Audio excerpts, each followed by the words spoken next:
Good evening.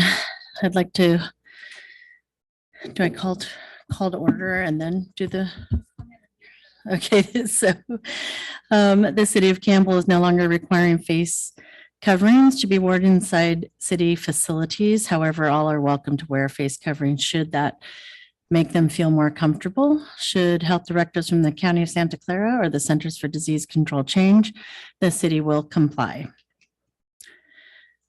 So I'll call to order the regular meeting of the Civic Improvement Commission, Thursday, March 9th at 7:32. Okay, I'll do roll call. Commissioner Barker, Commissioner Coluccio, Here. Commissioner Russell, Commissioner Malcolm, here, Commissioner Dooley, Vice Chair Naylor, here, and Chair Yoshikawa, here. Thank you. Okay. This regular Civic Improvement Commission meeting is conducted in person and via telecommunications and is compliant with provisions of the Brown Act. A video recording of this meeting will be available on the city YouTube channel following the meeting. And you already did the roll call. Move to announcements. Are there any announcements? Great. Okay, so we'll go on to the approval of minutes. Is there a motion to approve? I make a motion, we approve the minutes from the last meeting. I second to approve the minutes. Okay, I'll do roll call. Commissioner Barker, Commissioner Coluccio, Aye. Commissioner Russell, Commissioner Malcolm, Aye. Commissioner Dooley, Vice Chair Naylor, and Chair Yoshikawa. Aye. Meeting minutes are approved. Oh, well, also, we also need to approve the study session, sorry, the study session meeting from February 9th. Do I have a motion to approve the study session meeting minutes? I motion to approve the study session minutes. Thank you. I second. Thank you. We'll call Commissioner Barker, Commissioner Coluccio, Yes. Commissioner Russell, Commissioner Malcolm, Aye. Commissioner Dooley, Vice Chair Naylor, Aye. and Chair Yoshikawa. Aye. Okay. Move on to communications. Are there any communications? No? Great. Flying by. Okay, oral requests. Are there any oral requests? All right. Reports from representatives. There are no reports from representatives. Okay, and we'll move on to reports from staff. Ms. Carrie?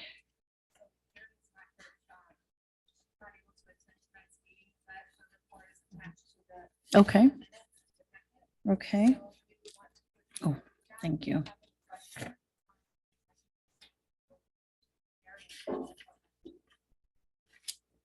Okay. We can just. Oh, yeah, I see.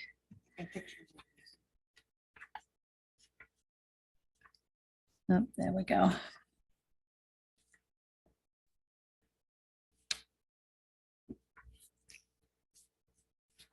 We'll just take a moment to review this since Carrie's not here.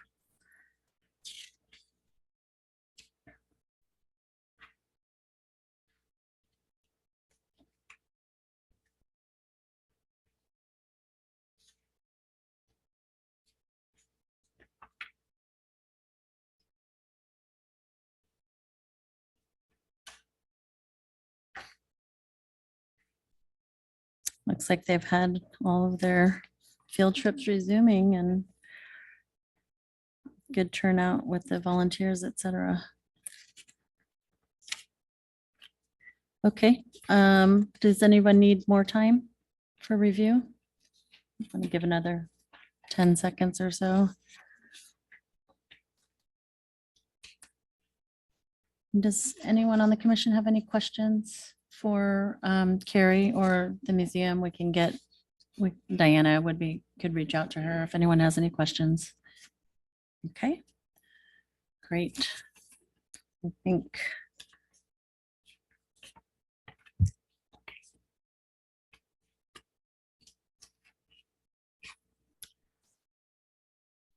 Okay, Angelique, do you want to give the city update? Sure, thank you. Just a couple of items to share. March is Women's History Month. This is a time to honor the women who have made important sacrifices and contributions to society. The 2023 theme is Celebrating Women Who Tell Stories, which recognizes women past and present who have been active in all forms of media and storytelling, including print, radio, TV, stage, blogs, podcasts, news, and social media.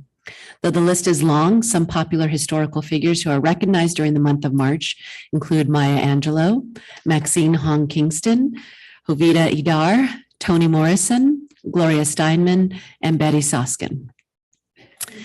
The Campbell Police Foundation is hosting a fundraising breakfast on Saturday, March 25th from 9 to 10:30 a.m. at the Home Church on Winchester Boulevard in Campbell.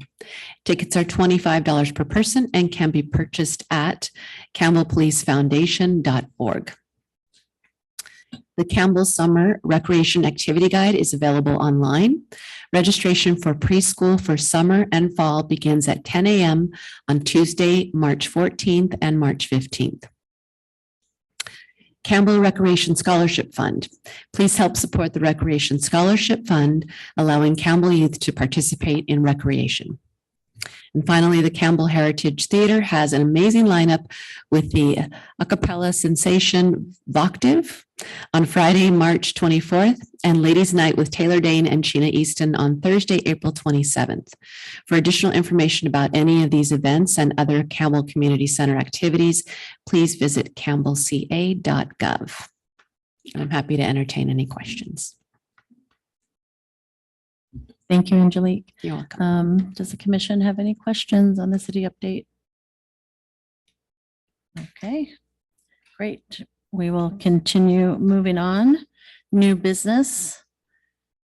So we have the public hearing for the social services subgrants. And so I'd like to now open the meeting. Everyone sees their application or the summaries in your packet of each of the agencies. So I will now open the public meeting for discussion. Diana, please announce each agency for their presentation, or is it Angelique? Diana is going to announce the agencies, but I just wanted to give a quick overview. So there is a staff report that was included in the packet. Oh, It's at the very end, and you'll note that most of it includes the same information from when Tina did her presentation on February 9th during the study session. However, we did add in the questions that the commission asked of different groups from last time, and we were able to get responses that are memorialized there in the staff report. So this meeting is an opportunity for you to look at the responses if you haven't already, and ask any additional questions you may have of the various applicants. Some of our applicants are also present this evening in person, and some will be participating virtually to give brief presentations. And with that, I will turn it over to Diana to walk us through those groups. Thank you. So I also wanted to add with that, attached to the memo was a matrix which showed for fiscal year 21-22 and fiscal year 22-23, the Campbell clients that were proposed and served. Do you all see that? Yes. And so what we've done is, in the past, we used to require 2 months, two reportings a year, but now we just do it once, and it's at the end of the fiscal year. So they've submitted their report through 21-22. So as you can see, for each of the agencies that received grant funding, you'll see what the proposed clients served was for 21-22 and what the actual clients served was for that period. And if you have any questions, you're certainly welcome to ask those questions, following the agency's presentations if you'd like. We don't have the report for this last year because that's not going to be due until June. And we can certainly provide that to the commission before, once that's received. And the the commission will award, or we make the recommendation to council next month. So next month, we'll have another meeting, and it will also be a public hearing or meeting where you will make your recommendations for grant funding, and then it will be move forward to council Okay. for the next meeting. That'll be And determined. So we won't get the end of year closing statement prior to our next meeting and the council, correct? Correct. Okay, okay. Thank you. With that, we have, I think, all of the agencies present. What I'd like to do is invite Teresa Johnson from the Health Trust up to the mic. Teresa, when you come up to the podium, please be sure to press the button there that turns on the mic. I think there's a button.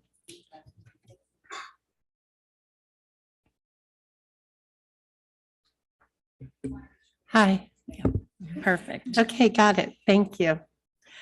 Good evening, members of the commission and staff. Thank you very much for allowing me to speak this evening. My name is Teresa Johnson, and I'm the director of the Meals on Wheels program for the Health Trust. We'd like to thank you for your past support.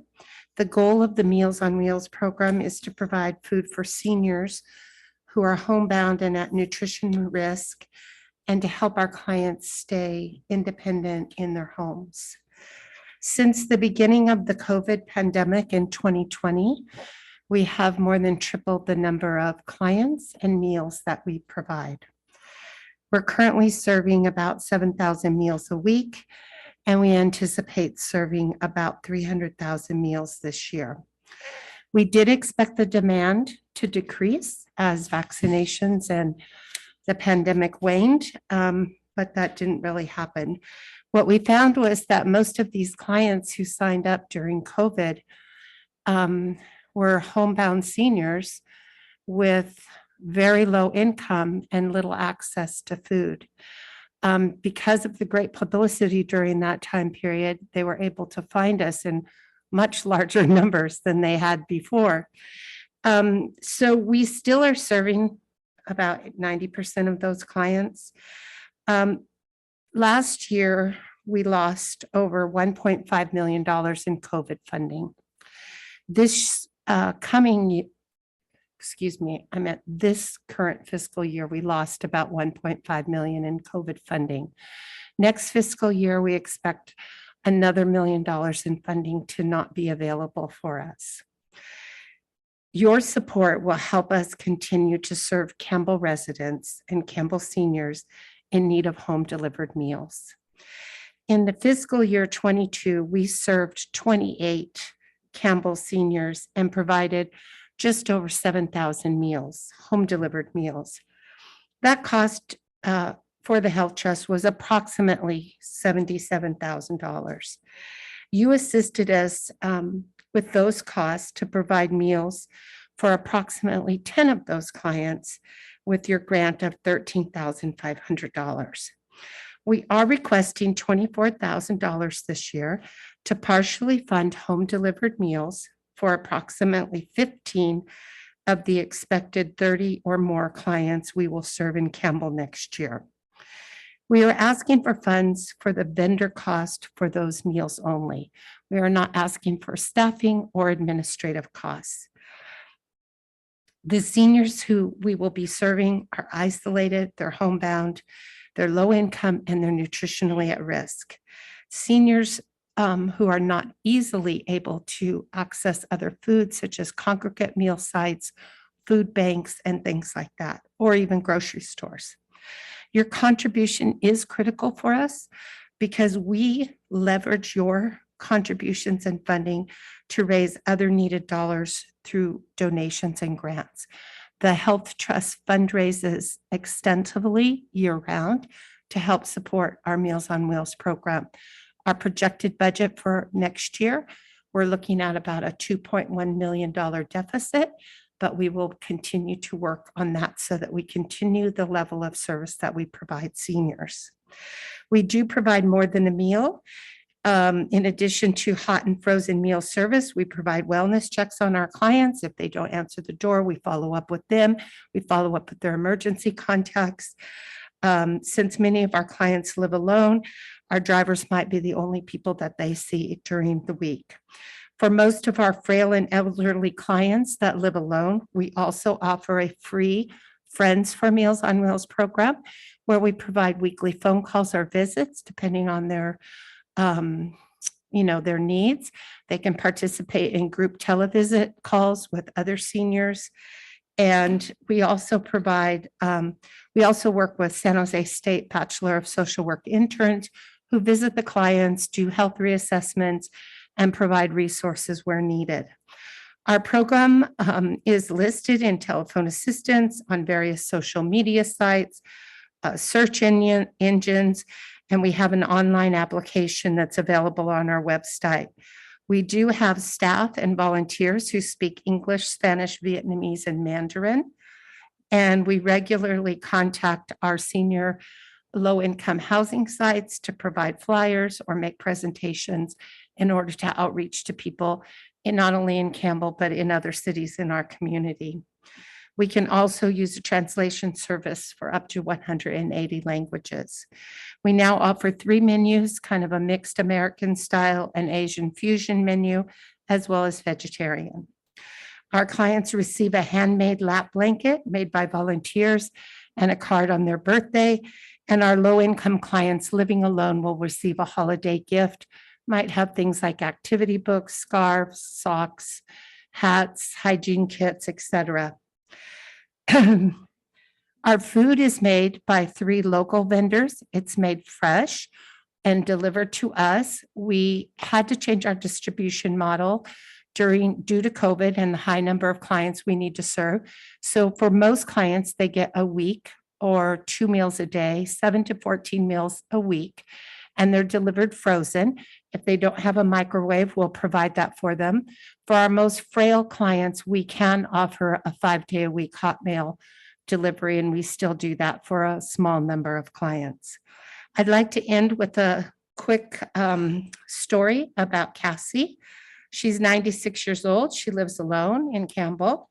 She's extremely low income. She lives on about $1,400 a month. She started with Meals on Wheels during the pandemic. She heard about it on the news. She was so excited about it. She said she was grateful to have the meals delivered to her home as she does not drive and she has difficulty getting out of the house. I love the meals. They are so tasty and good, she told our staff when calling in to make changes to her schedule. She has no close relatives, but her social worker does stay in contact with us and let us know if she's in the hospital or in need of any services. We recently offered her 2 meals a day, and this is what she said. I just received your letter offering me 2 meals a day. Yes, I would like to receive this offering. It is such a blessing. I don't drive, so getting to the food banks is very difficult. On her birthday, she received a card and a handmade blanket donated by a volunteer sewing group, and she mailed us a thank you card saying, thank you very much for the beautiful quilt and birthday card. It was really a treat. The Health Trust is very grateful for your support and for your partnership. There are so many seniors without enough money or food in our community, and our mission is to provide healthy, quality, nutritious food to our most vulnerable residents. Thank you. Do I wait for questions or? Anybody have questions for the Health Trust? Nope. Okay, thank you very much. Okay, now I'd like to invite Ann Peterson from Live Oak Adult Services or Day Services.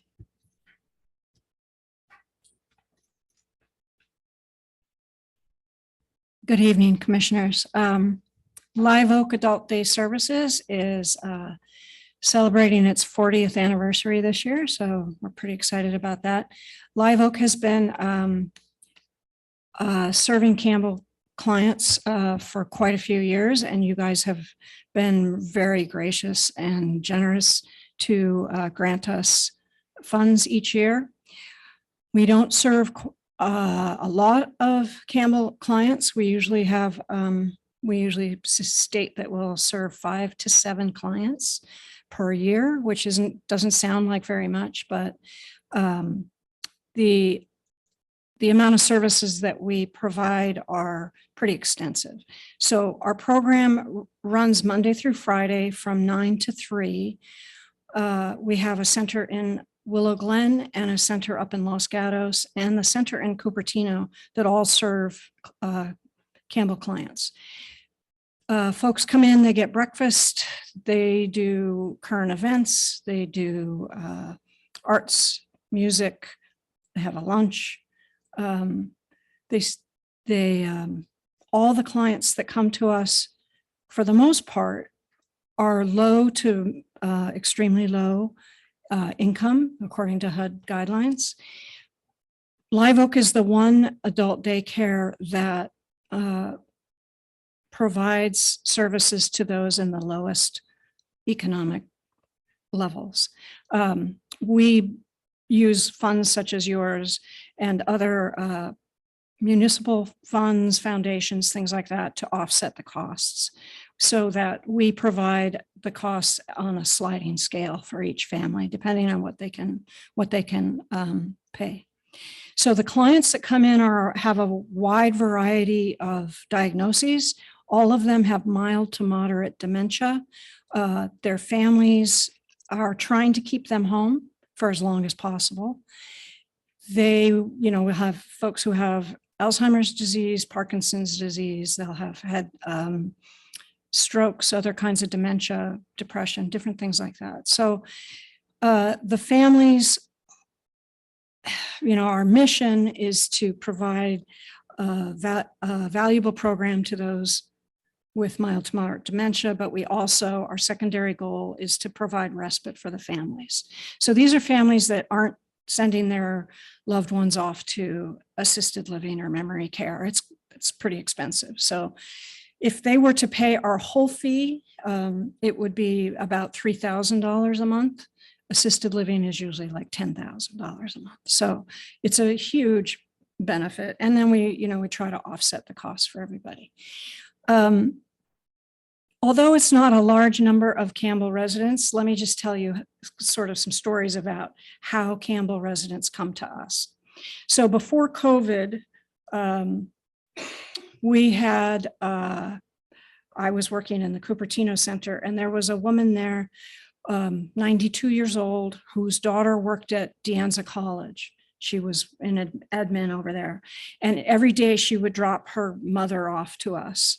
Her mother, they were Vietnamese. The mother didn't speak very much English, but she had the biggest smile of anybody there and loved everything we did for her.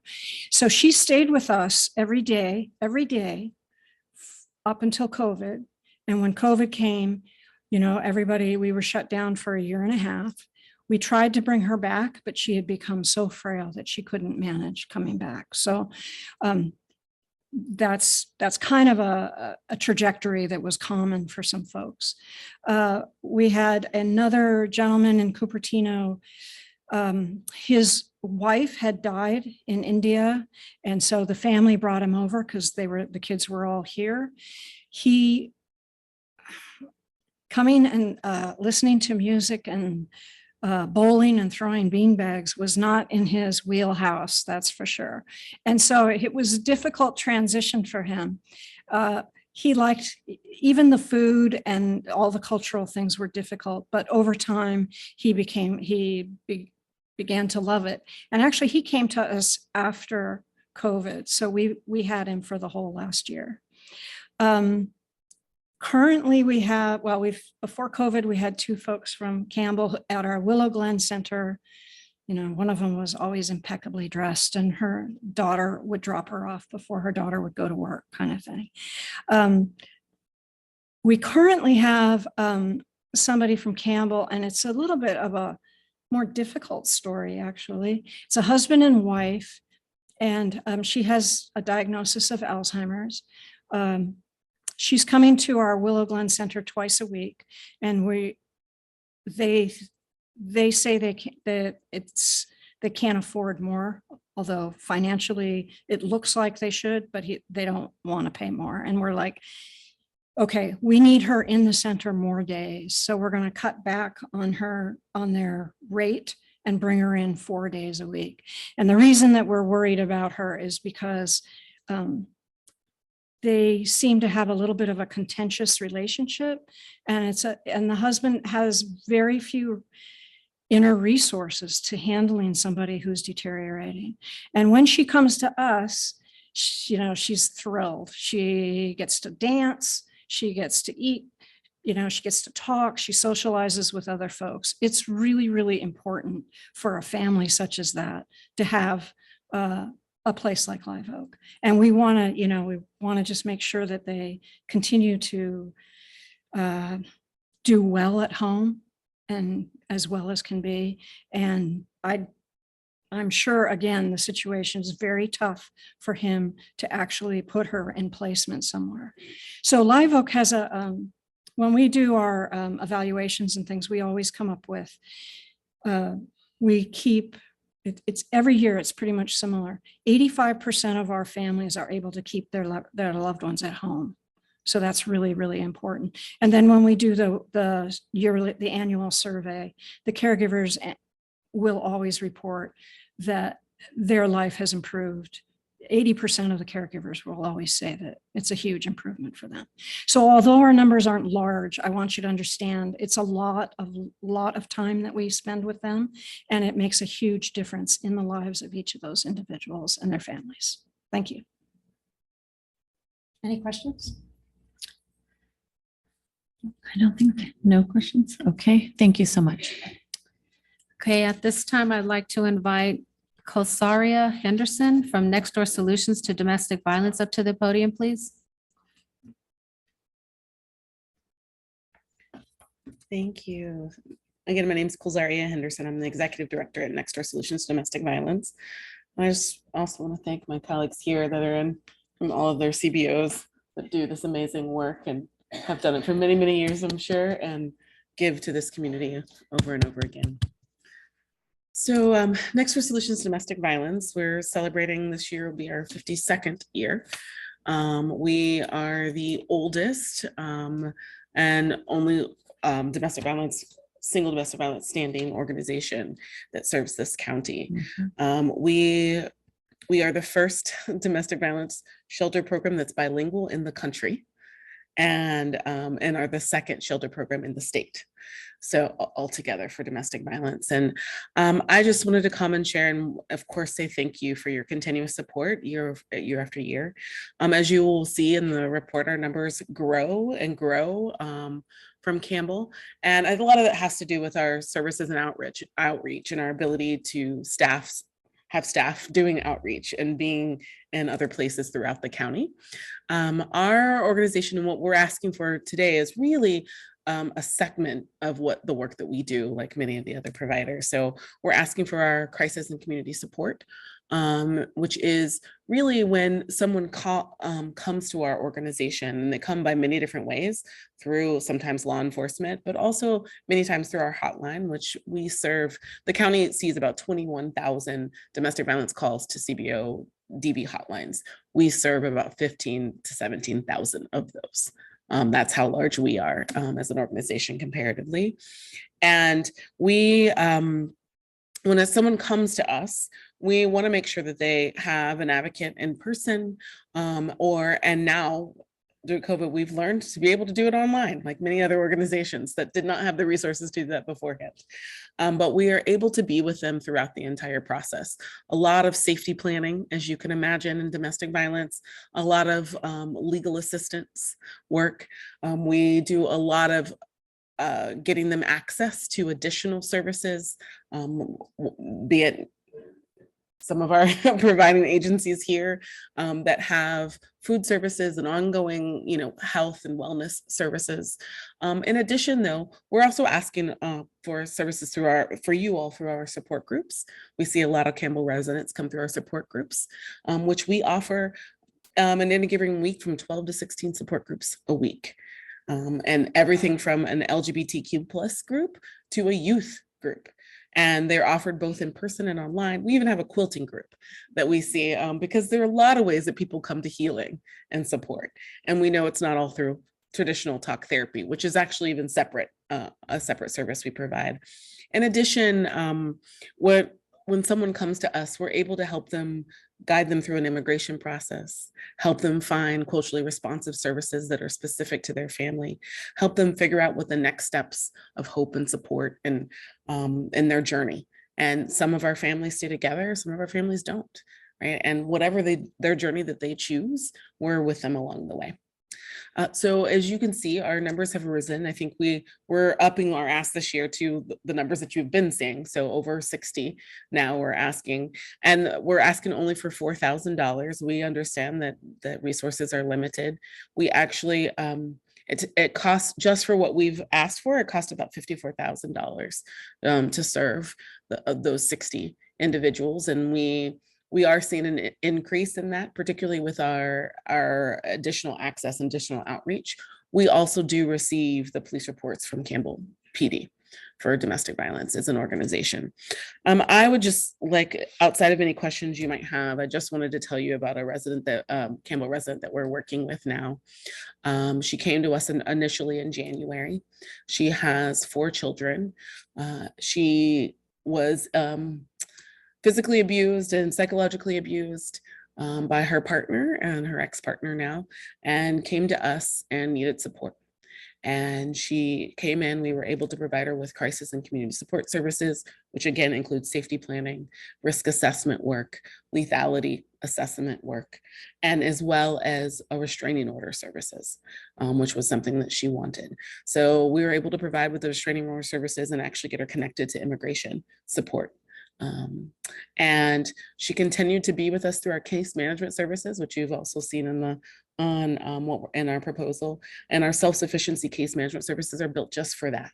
We really want folks that she was going from a 2-income household to all on her own with 4 children.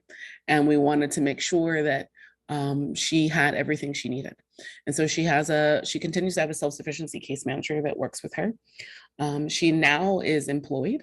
But I will say that even outside of the assistance that is given through the city of Campbell, we were able to provide her with over $13,000 in client assistance to help pay for back rent, to get her credit where it needed to be from her partner's abuse that occurred, and to help her get established. And now she is completely self-sufficient and has been for the last few months. Still comes to support groups. And her teens still receive services as well. And those are the best outcomes that we can ask for. So we really appreciate the support that your city gives and that you all lend so that we can continuously serve residents in the city. Happy to answer any questions that you might have. So, excuse me, based on what I see, you had proposed for clients was 40 for the previous year, and it was 65. And I'm going to assume maybe that's not the right word, but COVID had a lot maybe to do with some of that, with some of the issues and such. And I wouldn't expect it to go down. I see the proposed is 40 again. Do you think it'll drop down, or do you? I would No, I envision don't. it So being the same, if not more, because I believe as we see the economy struggle, to me, that's a trigger. yeah. Would you agree? I absolutely. I also, again, attribute, we have been able to increase our outreach. And for the first time, I worked at the organization many years ago as director of programs and came back as executive director because it's such an amazing organization later. And this is the first time we've been able to have a full volunteer and outreach coordinator as an organization. And so we've been utilizing our volunteers and utilizing our outreach even more as well, because we want to get the word out. And also now, because we do have the virtual access that we are now well versed in, we see a huge increase in our support group numbers. That's also why our support groups keep continuing to grow. We see a huge increase in our legal services need. And I think we just thought that that this is a competitive process, and we wanted you to know. And so we do report, obviously, however many, all of the clients that we do serve and see, but we just know that that everyone's strapped And so, yes, I see the number continuously increasing if the answer. And actually, even if I look at our police reports that come in, we know that number is continuously increasing. So I definitely see that it will continue to go up. And honestly, I hope it does, because what we know is that, so few of domestic violence is actually reported to anyone, not just to law enforcement, but also to organizations. And the numbers for women are 1 in 4, and the numbers for men are 1 in 7, but the numbers for our teens are 1 in 3. I mean, it's a very worthy cause, and it was more of I'd like to see that number, the number, I'd say it's going to be equal, if not more, Yeah. and you deserve the support. Thank you. I had a question on the, I'm sorry, I've forgotten what the term is, what the casework that continues. Oh, self-sufficiency. Self-sufficient, thank you. Yes. How long does that go on for eternity It or? does. Okay. Well, it can, Yeah, and that's not yeah. our goal. Right. We do use a self-sufficiency matrix to sort of look at all areas of well-being, and then we want to see those things increase. And so survivors and families help us sort of rate where they are now. And we do see, obviously, like with COVID, we see that it ebb and flow, right? Absolutely. So we want to stay with folks even when they're high, because we want to make sure that they call us and that we're there when it does dip, like all of our lives to some extent, right? And that they know and that they are well versed. So it can go on. We do see our case numbers are usually, we see about 12 to 18 months of support, but I will tell you, some of that depends on sort of the trauma, right? And also how many people, so when children are involved and youth are involved in the family as well, we know that our services need to increase. And so we do have children and youth advocates that work with them long-term as well. And so it just depends on where the support for the family goes. Well, thank you so much. Absolutely. Other questions? Okay, thank you very much. Thank you all. Okay, now I'd like to invite Georgia Basil from SALA. That is Senior Adults Legal Assistance. Good evening, Georgia Basile. I'm the Directing Attorney of Senior Adults Legal Assistance, as SALA. We're a nonprofit law office. We provide free legal services to Campbell residents 60 or older. We target clients that are very low income or at risk of abuse or loss of independence. Last year, 84% of the Campbell residents we served were very low income. 37% were 75 or older, and almost 50% had a disability, making them highly vulnerable. The funding that we receive from you helps us to support our expanded availability here for Campbell residents, and we thank you so much. We've been funded for many years, and we appreciate that. All of our funding from Campbell is used only to serve Campbell residents. During COVID, we provided our services remotely and primarily by phone. That was a challenge for us because for years we were providing services on site at Campbell Adult Center. I'm really happy to report, though, as of January, we were able to reinstate our services at the Adult Center with appointments in person. And this makes it much more convenient for Campbell residents to be able to see us locally and to be served in person. That said, we continue to see clients countywide as well as in Campbell that are not comfortable going to congregate sites such as senior centers for services, including ours. So we continue to serve clients by phone that can't leave their homes, or clients with emergencies that can't wait a month or so to see us, such as elder abuse issues. Excuse me. Our legal services address a range of matters that impact our clients' daily lives. For example, we assist clients with legal problems related to the public benefits they rely on to meet their daily needs: Social Security, SSI, Medicare, and Medi-Cal. We do not help them fill out the applications. We're talking about actual legal issues, helping them navigate through the system when they have problems and representing them directly at appeals or at hearings.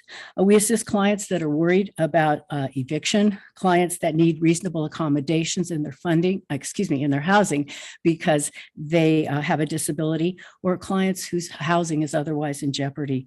We help clients that need to do basic planning for aging in place through powers of attorney or advanced healthcare directives, where they can appoint someone to step in and make decisions for them when they can't.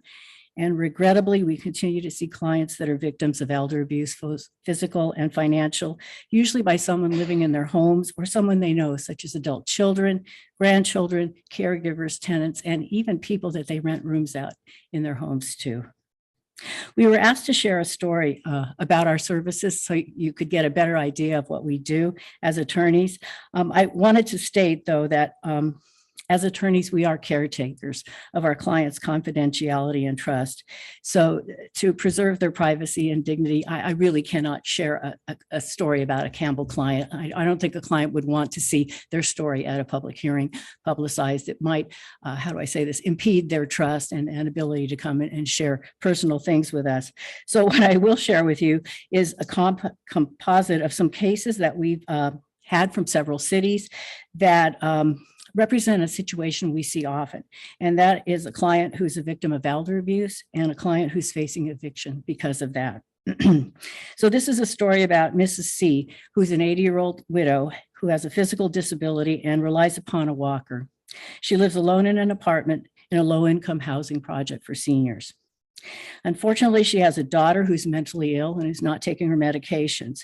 And this was causing problems in her life when her daughter visited her at the apartment. Unfortunately, the daughter was also physically abusive towards Mrs. C. On one occasion, she pushed her, and Mrs. C was injured when she fell down. The daughter, on another occasion, also slapped her across the face when she was very angry. The daughter was also verbally abusive to Mrs. C, going on angry, screaming rants and saying disturbing things to her. And several times our client actually locked herself in her bedroom, which is not uncommon with a lot of our clients that are facing abuse, because they need to escape their abusers, but they can't leave their homes. The daughter's erratic behavior also extended to other tenants, senior tenants in the housing complex. She was yelling incoherent things at them and frightening them. The situation got so bad that the police had been called on several occasions, and the management at the complex actually told Mrs. C that they would have to evict her if she could not keep the daughter away. So fearing not only for her health and safety, but also because she was afraid she'd get evicted, she did call us. She met with a SALA attorney, and as we always do, we advise our clients about their rights and options. The attorney suggested pursuing a restraining order because of what was at stake. And because Mrs. C, this was during COVID, due to her advanced age, was vulnerable to COVID, the attorney also recommended a domestic violence and not an elder abuse restraining order, because those restraining orders are handled by virtual appearances and not in-person appearances at the court. So before we can move ahead, our clients always have to authorize us to do what we recommend. We can't do anything that they don't want, but she did authorize us to file for a domestic violence restraining order, a temporary restraining order. That's actually the first step in the process, which was granted. And the daughter was ordered to stay away from our client and from the housing project until the subsequent hearing on the restraining order in the virtual court. And well, it's great to do virtual appearances. It's very convenient for our clients, but like many of our very elderly clients, they don't have access to the internet or digital devices. So we actually set up a laptop in our conference room at our office with an attorney sitting with the client to help her or him navigate the system. And the client is actually able to virtually appear in the family court during the hearing. Our attorney is in another office because the judge doesn't want the attorney and the client in the same room. I guess it's an internet thing with feedback or whatever. So our attorney also appeared virtually at the hearing with Mrs. C, and we were able to get a 5-year domestic violence restraining order to keep her daughter away. So the long and the short of it is that things are much more peaceful for everybody now, including the tenants at the complex. Everybody's sense of safety and quiet enjoyment has been restored, and best of all, the management is happy. So hopefully our client won't be hearing more about evictions. So in closing, I'd like to state that we can't charge fees for our services. We are funded by the Older Americans Act. So we can't even take fee generating cases. So our work doesn't even generate income for us. The only way we support our services are through grants such as yours. And because of that, your funding really helps us provide the highest level of service possible. We are so very grateful for everything we get from Campbell. And I'd be happy to answer any questions.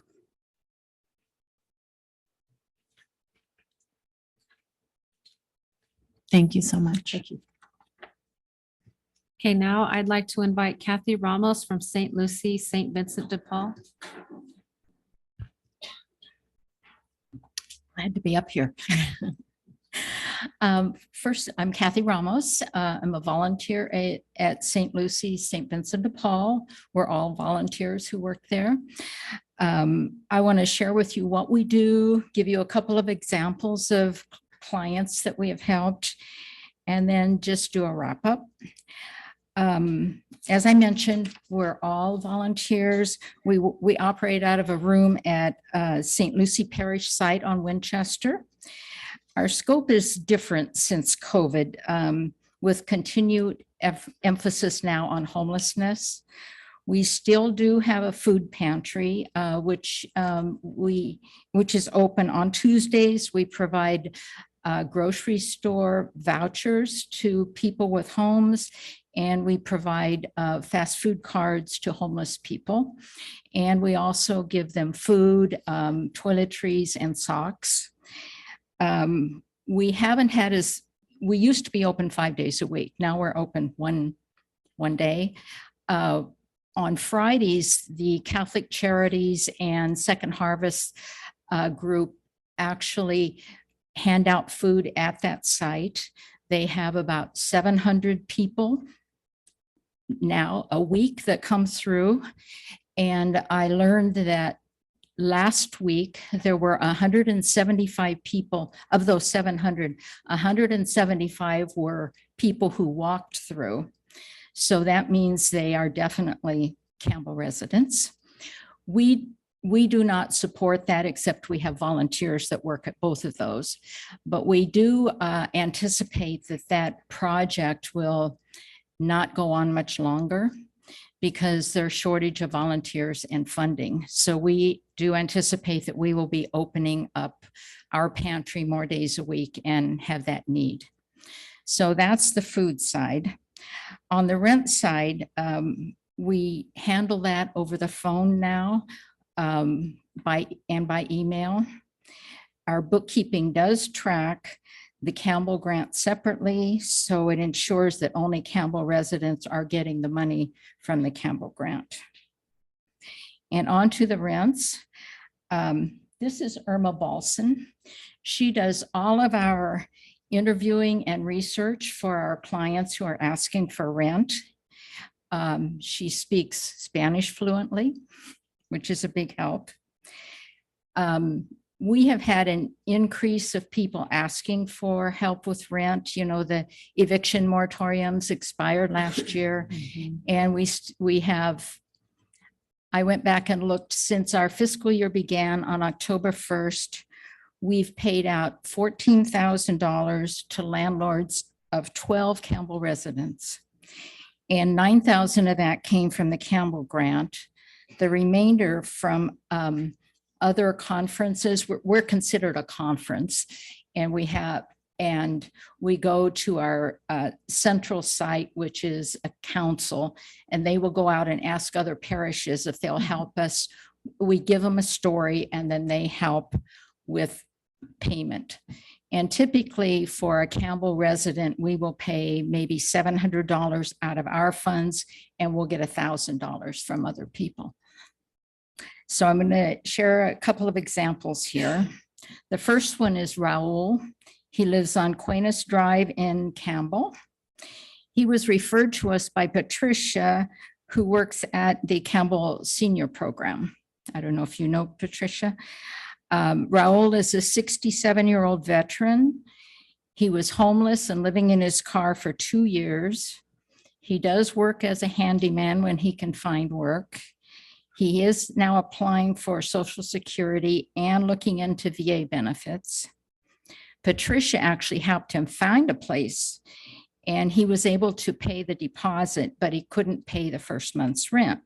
So we stepped in and we did pay the first month rent for him. He comes to our food pantry on Tuesdays and gets food, and he tells us how thrilled he is to have a place to live now. The second example I want to share with you is Nicole. She lives on Beta Court in Campbell. She's a single mother of 3 children, ages 13, 11, and 11 months. The baby Alexandria was born with a genetic disorder. She's had to have many hospitalizations, medical visits. And so Nicole had to take a leave from work to care for Alexandria. She used her savings to pay rent until December, when she couldn't pay anymore. And she came to us and asked, we helped her with $1,500 in December to pay her rent. Now she has returned to work. She has help caring for baby Alexandria, and the baby's father has also stepped forward and is helping financially now at this time. So in a recap, we continue to help with rent and food and occasionally utilities. That hasn't been a big thing, but that may ramp up again.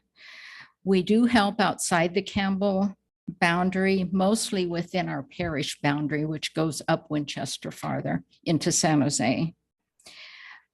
We've received a lot of financial help from other parishes and from the council when we go out and ask for that help. And it helps our Campbell money go a lot farther. So we appreciate all the help you've given us over the many years.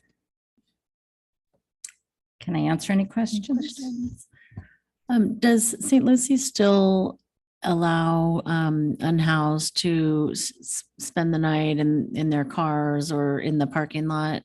I thought that was, is that something that? At St. Lucie's? Mhm.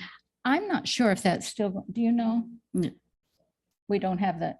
We did have a safe Yeah. parking lot there. Mhm. It sounds like that's not happening anymore. Okay. Just think it's been so cold and the weather's been so Yeah, bad they for did the have access to a houses. bathroom and some Mhm, mhm. snacks and things. Okay. And for the food pantry, do you, how much of the pantry items are donated, and how do you obtain all the food to stock your pantry? We have both donations from parish people who bring food in. We were getting quite a bit of leftovers from the Second Harvest Friday handout, but they don't have many leftovers anymore. We buy food, and that's a lot of what has happened lately is we're buying the food, as well as the vouchers that we give out. We have so many people who, would like to go to the store themselves and buy what they need, especially perishables. We do not have perishables in stock. Okay, so they're just dry goods and, okay. Thank you. Thanks a lot. So we do have 3 participants online waiting to speak. For the participants, I ask that you announce the agency that you are representing when I call your name. Thank you. I'd like to invite Dale Ann to speak at this time. Good evening. I'm Dale Ann, and I'm from Catholic Charities, the Long-Term Ombudsman Program. Thank you for the opportunity to tell you about the Long-Term Ombudsman Program at Catholic Charities. And thank you to the City of Campbell for your past and continued support to the Ombudsman Program. The Ombudsman is the advocate for the most at-risk citizens in your city, those who live in nursing homes and assisted living facilities. We advocate for the dignity, rights, and needs of seniors and the disabled in those facilities. This is an unduplicated service in the Santa Clara County. No other program has 24/7 access to residents in facilities. All are required by law to have our posters in their facilities. And upon admission, for them to have our numbers and email addresses. The Ombudsman Program is authorized by the Federal and State Older Americans Act to advocate for the rights of seniors and disabled residents in long-term facilities. The main function of the program is to investigate, resolve complaints made by or on behalf of residents related to issues of quality of care and abuse. The Ombudsman protect and help improve the quality of care and life for the frailest of our seniors and disabled population. Living in a long-term care facility is often not the first choice for anyone.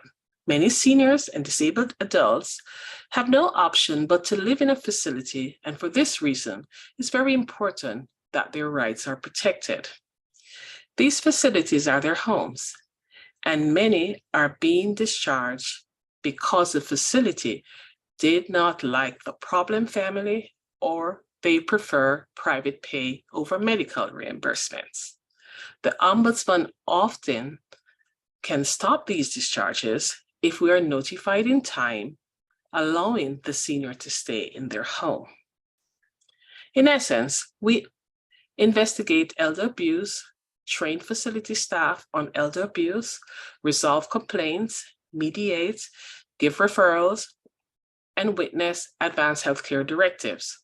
All our services are free to residents and their families and friends.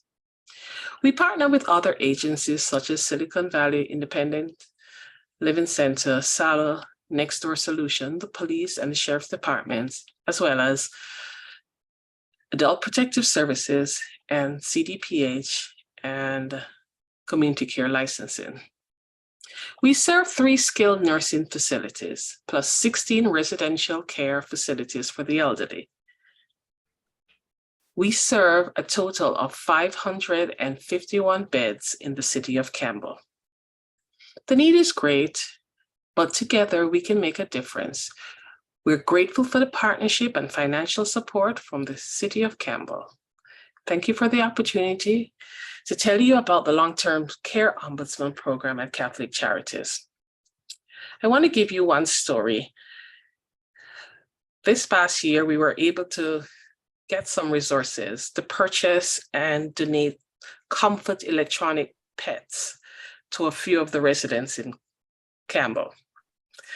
The program asked social services to identify residents who didn't have families to give these pets.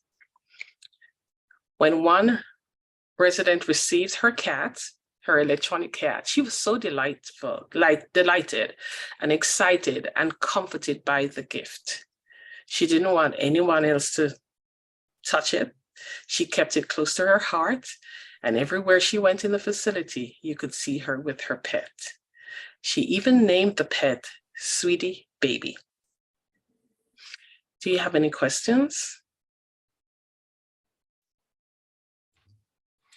Yeah, just a quick one for you. It just shows as far as proposed clients versus actual clients for 21, 22. And then for 22, 23, you have a similar proposed client. But when you did 200 or almost 200 versus 55, that's a big change. Do you expect it to drop down that much? That's like cut by 75% as far as what you think the proposed clients will be. That's a big drop. I would, what's causing that? Or why do you anticipate that? What's happening is that some of our facilities, I know at least a few of our RCFEs have closed, and I think that's the cause of the drop in numbers. I think this year we are doing 551. We have done 551 beds, and we've gone in and seen residents. We go all of our skilled nursing, we visit them once a month at least. And many times we have to go back because residents either need advanced healthcare directives witness, or there's a complaint, or there's an abuse case. So we'll visit more often. Also, we also do training for our staff members in your skilled and your assisted living. And we offer them the mandatory training on abuse. We do that like twice a quarter with each city. And we've done that with Campbell at least 4 times in the last 6 months.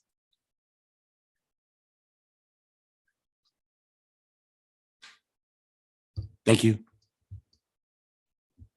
You're welcome. Any other questions for Dale Ann? Thank you very much. Okay, I was just informed that one of the participants is just listening. The next person I'd like to call to speak is Shanta McGee. And if you could announce which agency you're representing, please. Oh, I'm sorry, I'm here just to listen, but I'm with the Health Trust. So we have a staff person on site to speak on our behalf. Thank you. Okay, I don't have anyone else that's waiting to speak. Oh, there's, yeah. Oh, I'm sorry, I didn't see your card. Okay, I'm sorry. What can you, go ahead. That's okay. Yeah, you can come up. I'm sorry. If you wouldn't mind coming up to the podium and announcing your name.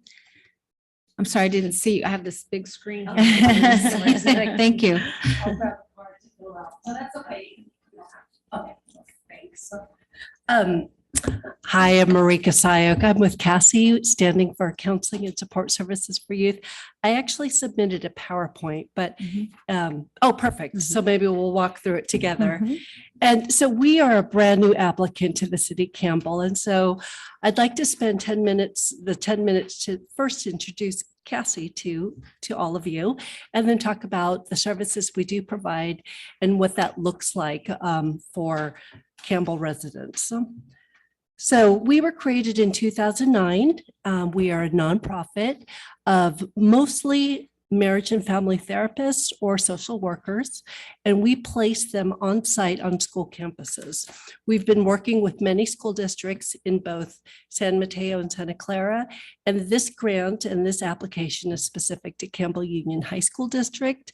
And there's 8,300 students, and approximately 161 are students that we've been providing services to on a yearly basis.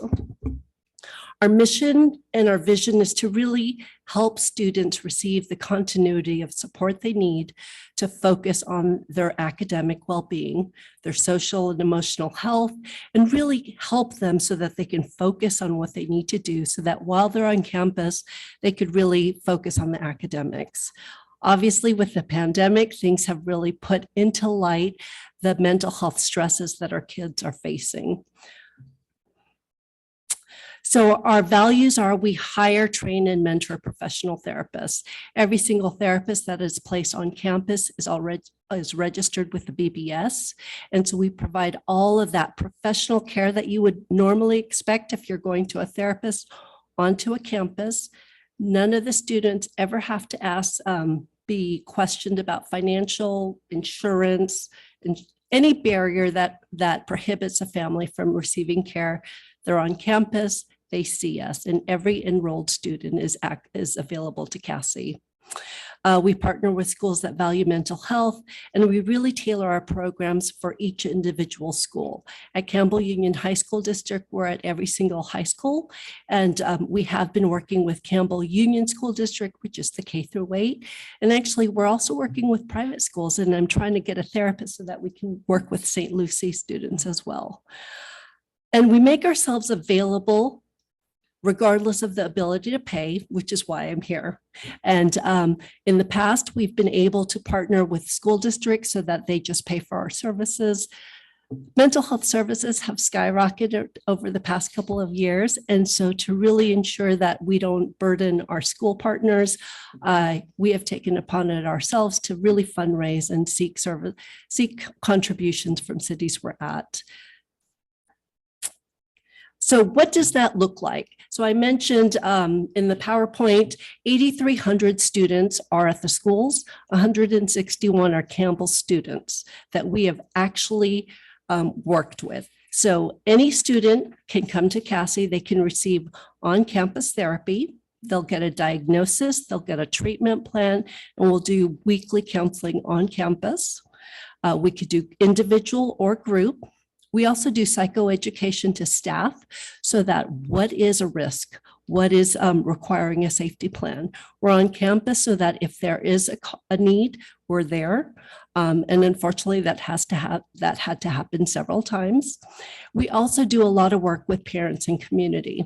And so a lot of things that aren't necessarily counted in that 161, the City of Campbell's youth commissioners last year, they asked us to participate during finals week. They worked with other youth commissioners to create a break so that during finals week, they held an event. And so they really asked other providers such as Cassie to really be there. How do we talk through what are some coping mechanisms? What are some deep breathing techniques they can do when they're having anxiety, panic? 2 years ago, we provided a video in your library so that during the pandemic, when we were doing telehealth, were there resources online that they could just access directly through the library. So by partnering with the city, by partnering with other agencies here, we're really trying to hope that we create this partnership with our community so that it's not just so centered on the students itself, but really looking at how do we build a community that's taking care of the youth that are currently at school and experiencing a lot of these mental health anxiety. I think I mentioned as of 2021, 2022, we counted 161. Approximately, we're consistently at 20% of CUHSD as Campbell residents. We're just counting the students. We're not counting that of those students, we're actually helping indirectly the parents that are reaching out to us. We're also indirectly helping all the people in the community that are either in the classroom or knowledgeable of that one particular student. Surveys, how do we measure our progress? We do a lot of clinical assessments. But at the end of the day, how does that student feel? How do those parents feel? And so we do constant surveys, reaching out to the parents after they've received services. And so our program impact speaks for itself. And year after year, I've provided just what are the trends we're seeing. Academic stress, anxiety, these are the triggers that we see over and over again. I think there's been numerous reports now that show that our children are struggling. The CDC just issued a report that young female students are struggling. And I think we're seeing it day in and day out and people are paying attention. And so I think that's really causing the increased skyrocketing costs that you're seeing. 90% of what you contribute goes directly to the therapist salaries. So our overhead and administration is very lean. And I'm here to answer any questions. So.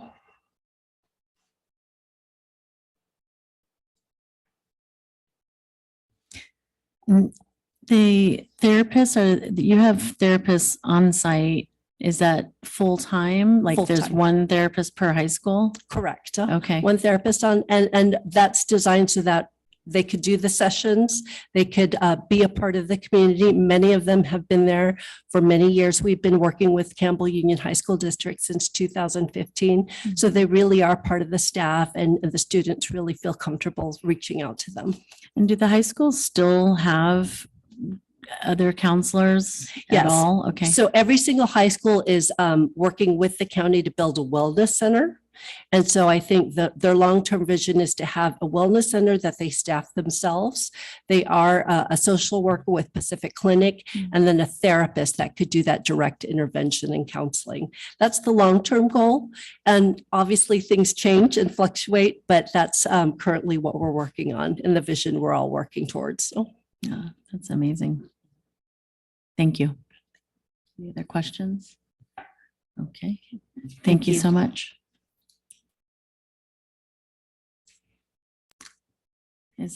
Are there any other agencies, Diana? Okay, great.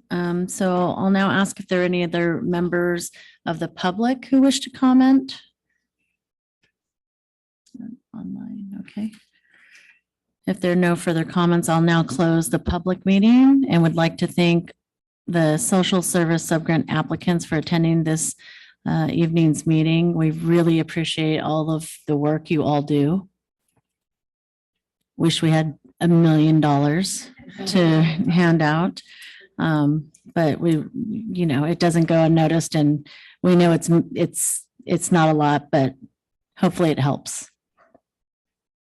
Okay, there will be a second public hearing on Thursday, April 13th at 7:30 PM, at which time the commission will determine grant funding recommendations and will take a formal vote to the amount of grant funding it will recommend to the city council.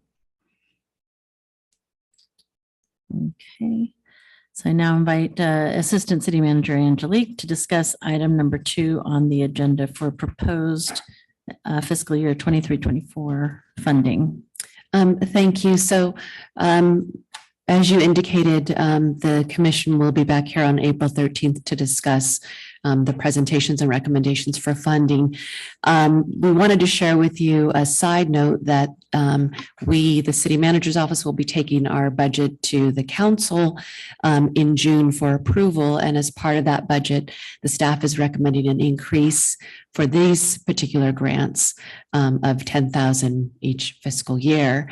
And so what we would offer at this time to the commission is perhaps to push the April date back into July, at which point we would know the answer of whether or not we did get that additional funding as requested, which would give you all an opportunity to give out more money to the applicants. If the applicants and the commission are okay with waiting a little bit longer, we would recommend that. It would also allow us to issue one check instead of going through a double process of having to consider the difference or the increase and then go through that process again. It would just be more time saving and efficient, but it's up to the will of the commission at this point. I would be inclined to, since we have everyone in the audience, would it be possible to ask for comment if there's any impact for that delay? If there's any, immediate impact that for you all as representatives of your agencies, because although it would be much more efficient and easier for staff if there's an immediate need, I think that I would, my recommendation would be to do it in 2 stages and reallocate additional funds should we get them. But if all of the agencies can hold off and, put it off an extra two months, or let's see, it's April, May, June, July, 3 months. And I would just have to defer to Diana just on one point, because I think regardless of the timing, whether you vote in April or in July, there would only in practice be a 1 or 2 week difference in time, because it would be part of the next fiscal year issuance. So it's not. So that wouldn't happen until the timing would later be in the so summer close. anyway. Okay. Right. But we just want to be considerate of the applicants. Absolutely. So if there's no comment or concern.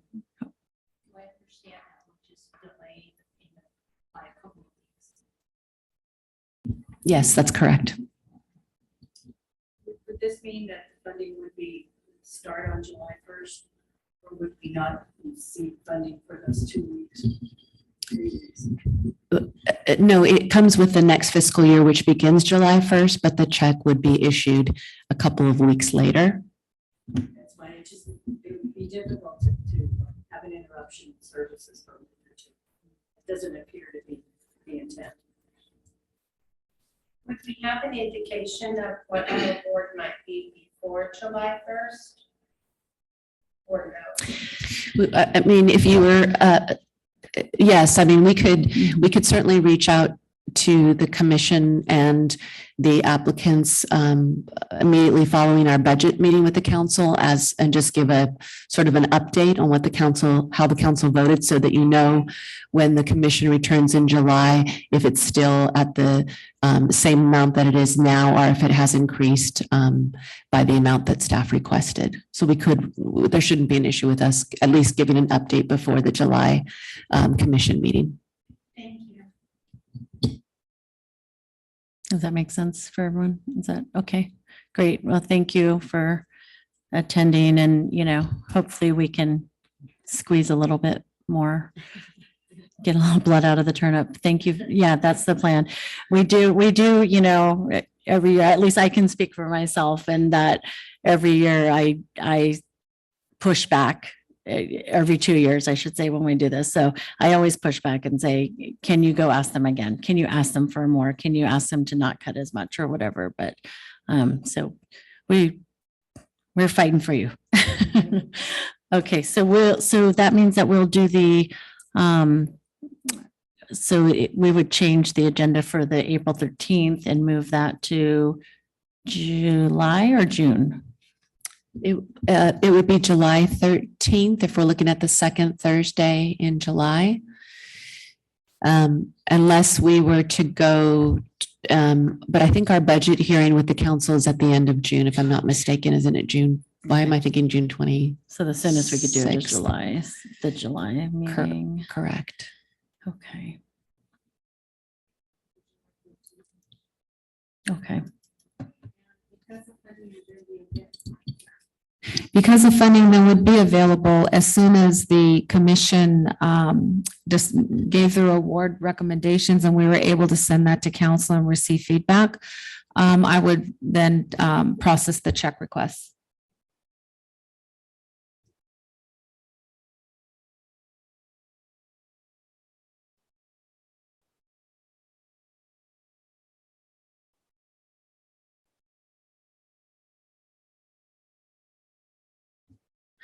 We're trying to figure out ways to, July is always a little tricky, right? We have the holiday and then folks on vacation and everything, but if we know now that we're going to be doing it at the meeting on the 13th, we'll make sure we have quorum so that we can get those recommendations in and settled right away.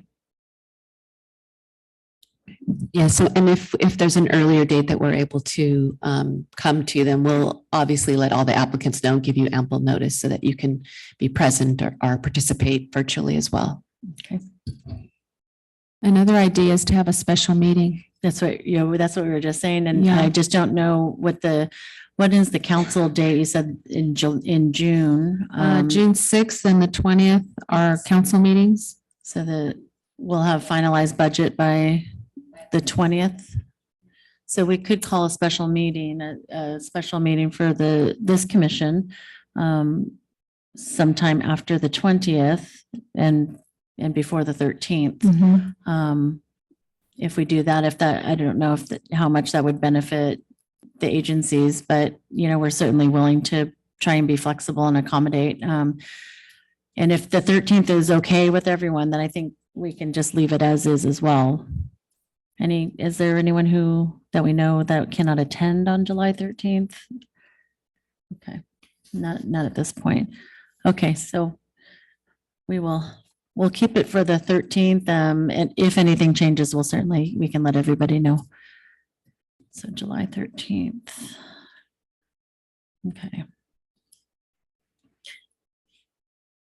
So the public hearing will move then from April 13th to the second public hearing will move from April 13th to July 13th. Is that correct? Yes, and we'll need to do a motion to move that meeting, please. Okay.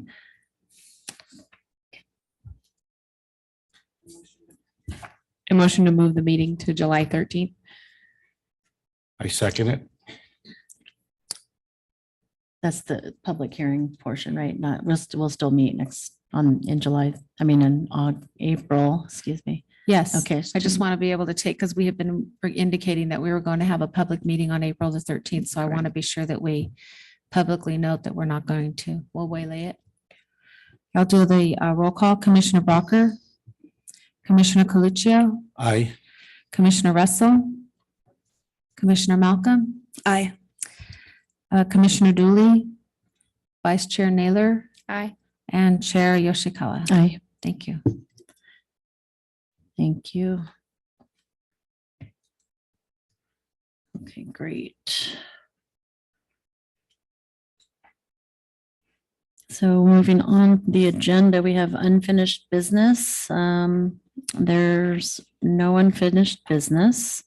We do have the 23-24 Civic Improvement Commission work plan that we'll be diving into next.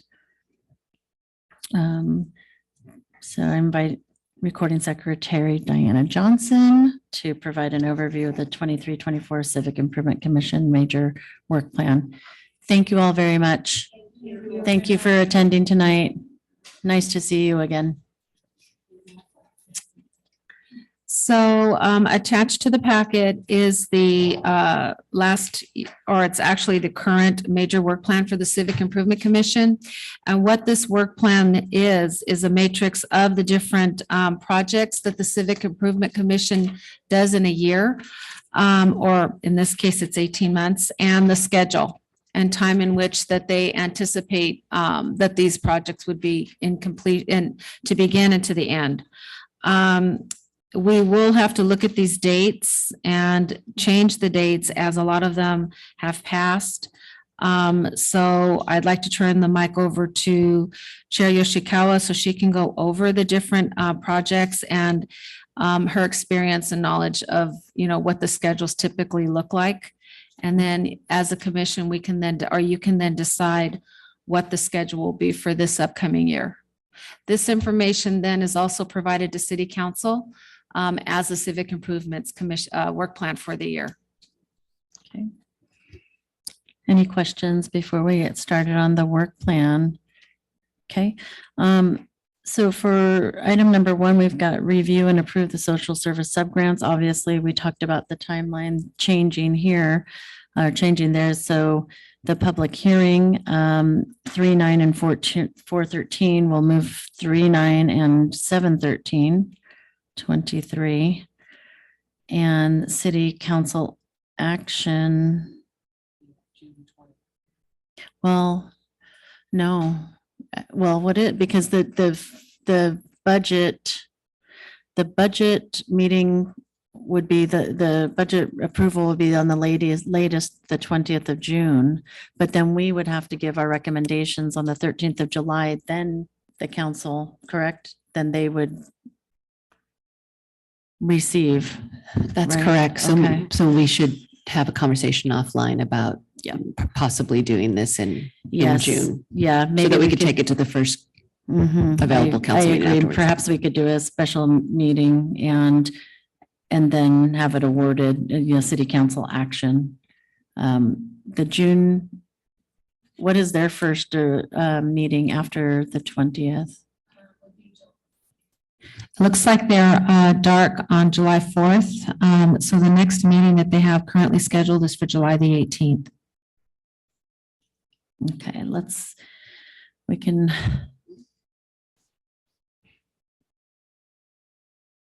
If we gave the recommendation at the CIC meeting on July 13th, they could action it on the 18th, since that's the only meeting they have in July, correct? Yes.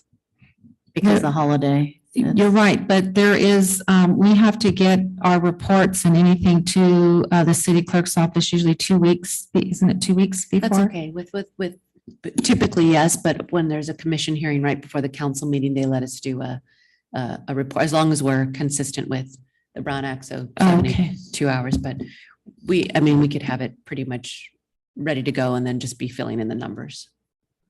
It should be enough time. Okay, so target, so we probably don't need a special meeting, but obviously, if we do need one, we can talk about that Yeah, offline. and we'll get, Diana and I can talk with our city manager tomorrow and get a better sense of Okay. what he recommends. So it might work out that we just do the second public hearing on The 13th. the 13th, and then city council action the 18th, possibly.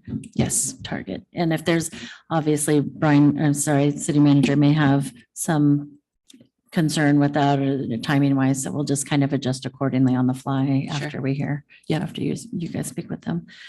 Okay, so that's for the social services subgrants. Thank you for requesting the additional $10,000 as well. That it's always such a worthy, these are all worthy causes. And they really depend on, these grants. Moving on to item 2, we're looking at neighborhood association grant applications. Do we have so right now we have, where are we with this? Because we don't have them for tonight and the deadline was extended, correct? Yeah, so I did extend the application, or we actually opened the application, I believe it was February the 24th. And we are keeping the application period open through March 31st. Okay. And so I did send it to all of the existing applicants and all of the other neighborhood associations that I have on record. And I've received one application or requests on information from one of the neighborhood associations, but no one else has submitted an application as of yet. Okay, so we released the applications, then the application deadline. So the release is 2/24, application deadline 3/31. So then can we review them on the April 13th? Okay, so we'll change that date to April 13th for review. Is that, Could we do the public hearing at the same time? Combine the two? yes. Should we do a study session? Yeah. Yeah, we'll Maybe need to we'll do do- a study session So to that review, means- receive the applications and review them. And then following that, I guess we could do a public hearing and Just have the invite everybody. applicants, give them notification to be present to answer questions. Mhm. But you'll have the staff report in with ample time to review before the commission actually meets. The public, we only do one public hearing with the neighborhood association grants. Mhm. Unlike the social services sub grants where we do 2 public hearings, correct? Mhm. So if we want to do a study session, we could either schedule a study session separate from our meeting dates, or we can potentially do a study session at 6:30 on April 13th. So just coming in earlier. I don't know if that works for people's schedules. It's not, it's not a ton of funding, so it's usually pretty straightforward. So I think we could do the study session immediately prior to the meeting if you are in agreement for that. We'll do the study session at 6:30 on April 13th and the public hearing at our regular CIC meeting, 7:30 on April 13th. How's And that? just to confirm that that's kind of wrapping the CIC review of applications into the study session. So even though you've got 3 different activities represented there, you're sort of combining the review with the study session at 6:30. And then you have the public hearing at 7:30 on the same date. Does that make sense? Yeah, I mean, unless if anyone has any recommendation to review the applications outside of the study session and then have a study session and recommendation, are there any risks if we did roll them all together? Okay. I think What's the volume like? Are we usually talking like- 1, 5, 10? probably 5 to 8, roughly. Yeah, would you say? there's not very many. And it's just $2,500 total. Total, so it's like. So they get 500 each, 500, You know, yeah. yeah, it's, yeah. Okay, so, yeah, so we can roll it all, we'll kind of consolidate. And would we get a packet very similar to what we got for? Yes. Yeah, we could do that. Yeah. Okay, So I just want to confirm, we will have a study session on the 13th at 6:30. Mhm. Then following the study session, we will have the public hearing. And then will the commission announce the awards of the monies during that time or at a following? There's a meeting? separate date, award grants on May 11th. Okay, I'm sorry. Okay, That's okay. so the second meeting then will just be a public hearing Mhm. in our commission. Okay, thank you. But during the public hearing, is that when we would also have discussion around with the commission on allocating the funds in case there's no? No, I think it would operate the same way we're doing with these, the social services subgrant. So your public hearing would be much like it was tonight. They can answer questions and do a presentation. And then your May 11th meeting would be when you discuss what you want to award each group and then make that recommendation. Okay. And they will be invited to all three items, the study session, the public hearing, and the CIC meeting where the funding's awarded. So they may show up 3 times as well. They're like, can you guys just do this? Okay, so we'll keep that date 5/11/23 for the award, granting the awards. One note, Ann Souza had reached out and she said that she didn't receive anything. So I just want to double check.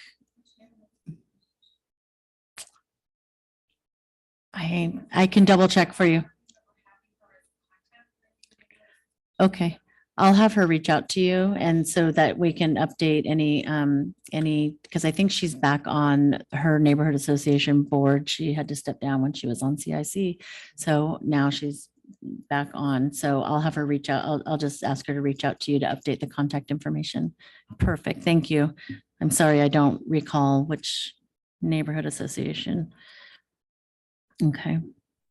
Okay, so that's it for neighborhood association grant applications. We'll get those, all these things wrapping up for the fiscal year end.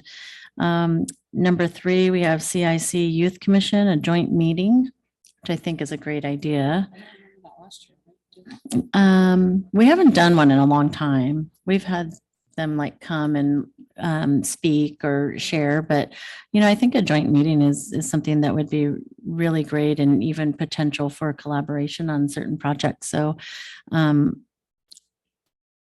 if we can invite them, well, is it better or worse for the youth commission the summertime? Is that better or worse for them? I don't know either. Okay. School.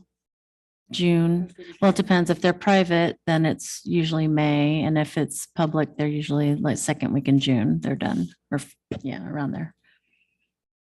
Okay. Yeah. And maybe they won't want to meet in the summer. So if we could schedule something for summertime for a joint meeting, if not, maybe September or October. I'm not going to be here in October. Okay. Sorry. So you'll reach out, let us know what dates work for them. Yes. Okay, thank you. Number 4, we have Capture Campbell. So I did try and get a meeting together, but I was juggling. So we'll probably meet next week, I'm hoping. And we can figure out like kind of divide and conquer all of the items that need to occur to resurrect and get this going. We're basically just rolling last year into this year and just kind of extending it out, allowing, any entries in to, hey, you can keep them in and we'll honor, those as well.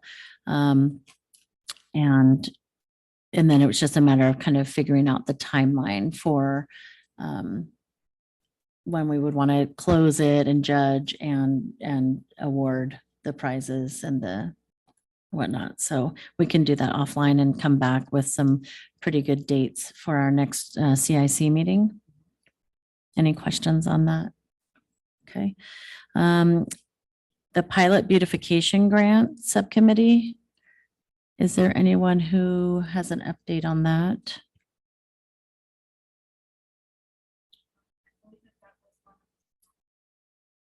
That program that was put on hold. Yes, it was. I'm sorry. Yep. Do we want to? So right now we have the schedule. I didn't look at these schedule dates. I apologize. Are the schedule dates, do they need to be modified as well? Correct, the right-hand column. Okay, so, okay, thank you. So for for the Youth Commission, let's see, our work, this is through June 30th. So unless we can get them for the June. No, we could do it for, we might be able to do it in May or June. And then we can have that schedule end June of 23. Sorry, yeah, June calendar year 23. And then I can get the dates. I'll have dates for you at our next meeting for Capture Campbell.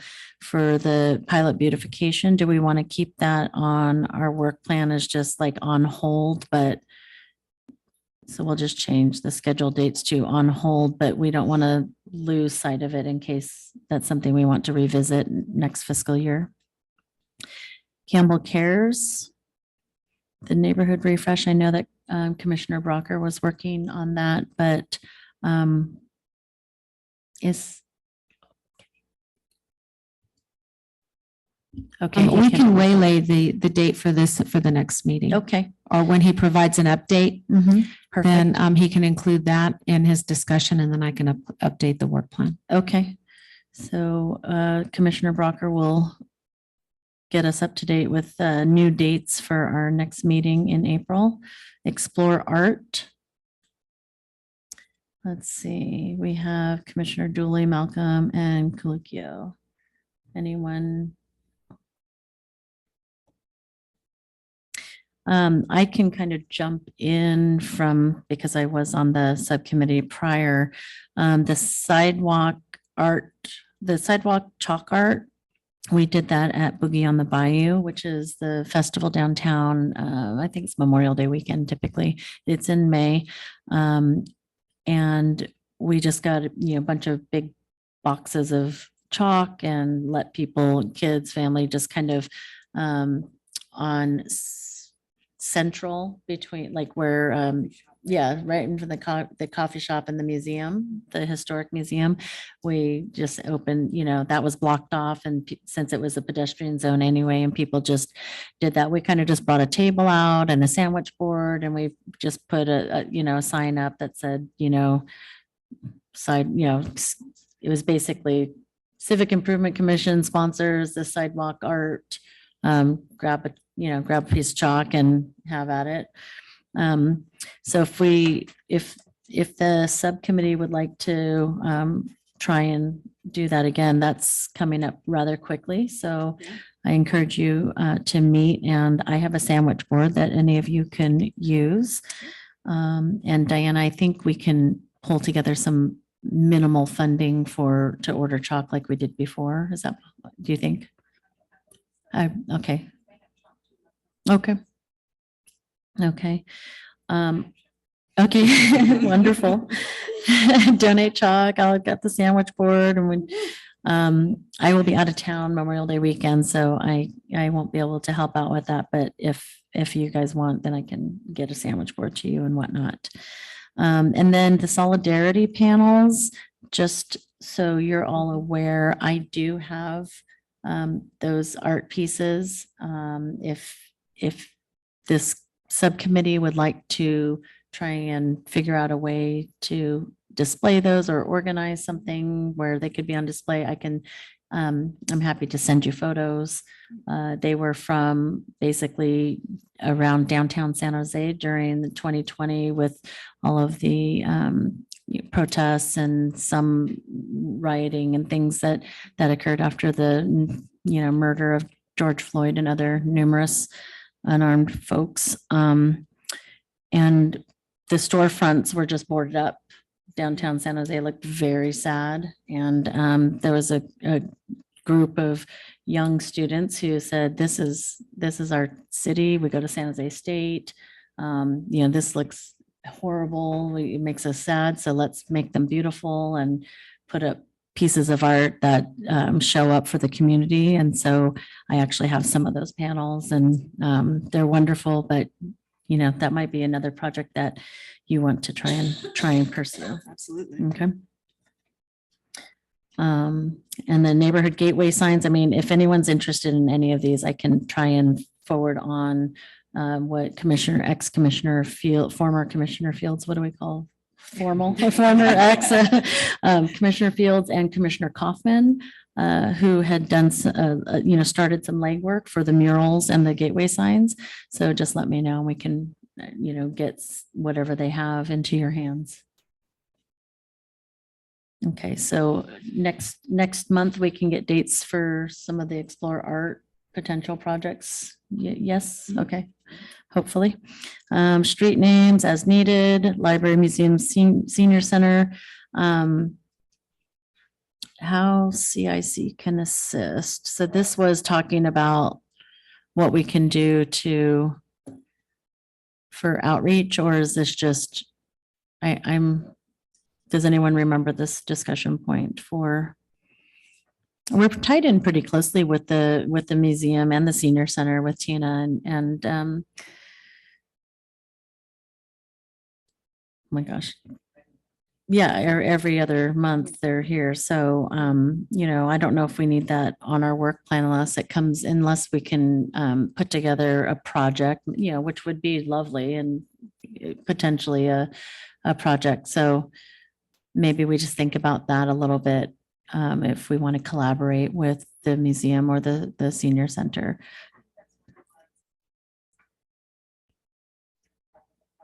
Mm-hmm. Mm-hmm. Mm-hmm. Okay. Yeah, I like that because it's easy to lose sights quickly. So I like that as needed or on hold or, okay. Assignments, I Mhm. just want to be sure that I captured what the commission's direction was last month with regard to the commissioners that were assigned to the different subcommittees.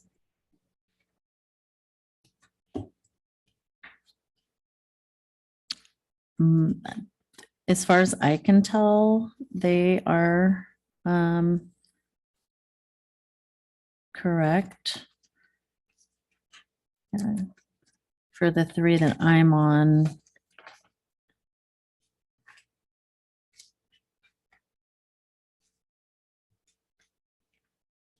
Does anybody else notice does it make sense? Are you on the right subcommittees? Is everybody? That's what I was looking for. It's at the bottom of this. No, but I was looking for last. Oh, taking last notes month. on last time, Yes, so I know. already did Mine that. are at home. No, I'm just saying, did we? That's It why, looks that's right, why but- I emailed you. Yes, that's No, what I you're know. like. But I was looking, I know last time I took notes, I said, oh, check. and I- Yes, They yes. look right. Okay. So everyone's on at least two subcommittees. So that's a good start because I know we moved things around to kind of even it out a little bit. So please contact Diana if you see any changes or if anything needs to be corrected on the subcommittees. Okay. All right. Do we need to, what's the deadline to turn in our work plan or is it just kind of ongoing? Okay. They were so, yeah. Mhm. On the CIC, we should probably get back on track on meeting and getting some of these projects going. Yeah, absolutely. Absolutely. Need some stamina and refire it. Okay. So we have the work plan. So we'll move on to good of the game. Anyone have any items for good of the game? I have, well, Angelique already mentioned the Campbell Police Foundation fundraising breakfast. Again, it's Saturday, March 25th, 9 a.m. at Home Church. And I did want to add one little thing to Angelique's plug already, that they will have puppies there. So. Mhm. For adoption? I don't know. I think they're training. I think they're like police dog training candidates, maybe. They do have a puppy, new yeah. puppy that is the new police dog, but then I think there's gonna be other puppies that are potential training candidates. So, yeah, yeah. Yep, just bring just some puppies. So, and tickets are $25 a person. We also have, this isn't good at the game, but I did want, the Boogie on the Bayou is coming up in May, and Easter parade is back. that's right. And the extravaganza or the Bunnies and bonnets. Mhm. Yeah, so the parade is back, and I believe, is that Parks and Rec Commission that kind of, do they? Okay. Oh, DCBA maybe, yeah, or the Chamber. It might be the Chamber of Commerce. But I've heard, I also heard that they were back, the Easter egg hunt and the parade. So I think they're looking for folks to participate in the parade. So if you know anyone who has a company or a group or, a marching band or antique car, or, cool car, whatever, that would want to be in the parade, then we can figure out who they need to contact. It's been a while since that's gone on. What else is happening in the next couple of months? Taxes, well, they got extended, so that's good. Okay. Yeah, it's like 6 months, I believe. Yeah, Yeah. October. Mhm. And then the other thing I wanted to mention, because we have a lot of moving parts with the grants and such.